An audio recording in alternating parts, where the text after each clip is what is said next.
আপোনালোকে আজি আহিছে এখন এৱাৰনেছ প্ৰগ্ৰাম ট্ৰেনিং প্ৰগ্ৰামত তাৰ কাৰণে মই আপোনালোকক অশেষ ধন্যবাদ জ্ঞাপন কৰিছোঁ। আজি আমাৰ এই মিটিংখনৰ বা এই ট্ৰেনিং এৱাৰনেছটোৰ প্ৰগ্ৰামটোৰ উদ্দেশ্য হ'ল যে পানী কেনেকৈ বচাব পাৰি। এতিয়া কথাটো হ'ল আমি ধৰিব পাৰোঁ যে আমাৰ পানী বচোৱাৰ কি দৰকাৰ আছে। আমাৰ ইয়াতেতো পানীৰ অভাৱ নাই কেনে বিশেষ, কিন্তু কথাটো হ'ল যে পানীটো আজিৰ কাৰণে নহয়, আমাৰ ভৱিষ্যত প্ৰজন্ম, আমাৰ ল'ৰা ছোৱালী তেওঁলোকৰ কাৰণে থাকিব নে নাই। এতিয়া ভগৱান বা আল্লাহ আমাক যিখিনি সময় দিছে আমিয়ে খালি খাই শেষ কৰি গ'লে নহ'ব, ভৱিষ্যত প্ৰজন্মৰ কাৰণে যাতে বাচি থাকে। এতিয়া আগতে শুনিছিলো আমাৰ দেউতাহঁতে কয় যে আগত ইমান জংঘল আছিল, ইমান অমুক আছিল, ইমান বাঘ ভালুক দেখিছিলো, ইমান মানে শগুন দেখিছিলো, আজিকালি দেখা নাযায়। তো সেইবিলাক বিলুপ্ত হৈ গৈছে। তো তেনেকে পানী যদি আমি সঞ্চয় নকৰো কি হৈ যাব, এটা পইণ্টত শেষ হৈ যাব। আগত বোলে অলপ খান্দিলে বোলে পানী ওলাইছে, আৰু আজিকালি কিমান গভীৰ খান্দিলেও পানী নোলায়।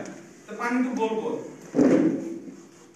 তাৰ মানে কি হয়, পানীৰ তলত মানে মাটিৰ তলত কিছুমান লেয়াৰ বুলি কওঁ আমি সাধাৰণ ভাষাত, কিন্তু সেইবিলাক কয় একুইফাৰ, মানে টেকনিকেল ভাষাত একুইফাৰ বুলি কয়। আমি সাধাৰণতে যোনটো কয় লেয়াৰ, বৰিং কৰোঁতে লেয়াৰ পাইছে নে নাই সেইটো কওঁ না, এই লেয়াৰ ভাল পাইছে।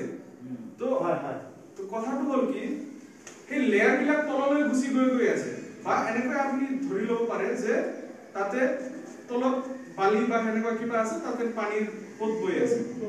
তো যদি আমি সেই পানীবিলাক যেতিয়া কি হয় আকৌ ৰিচাৰ্জ হয়, ৰিচাৰ্জ মানে কি, যেতিয়া বৰষুণ দিয়ে কি হয়, মাটিত পানীটো চুহি লয়, চুহি সেই তলৰ লেয়াৰবিলাক ফিল আপ হয়।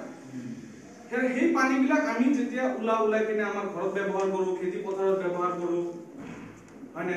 তো যেতিয়া আমি সেই লেয়াৰবিলাক ফিল আপ হ'বলৈ নিদিম, লেয়াৰবিলাক যদি ফিল আপ হ'ব নিদিওঁ আৰু বহুত বেছি আমি উলিয়াই দিওঁ, ধৰক বৰষুণ দিলে এক বছৰত ফিল আপ হ'ব ধৰক 10 লিটাৰ, সাপোজ ধৰি লওক 10 লিটাৰ বৰষুণৰ দ্বাৰা ফিল আপ হ'ব, কিন্তু আমি উলিয়ালো 20 লিটাৰ। যদি আমি 20 লিটাৰ উলিয়ালো আমি মাইনাছত গ'লো না নাই।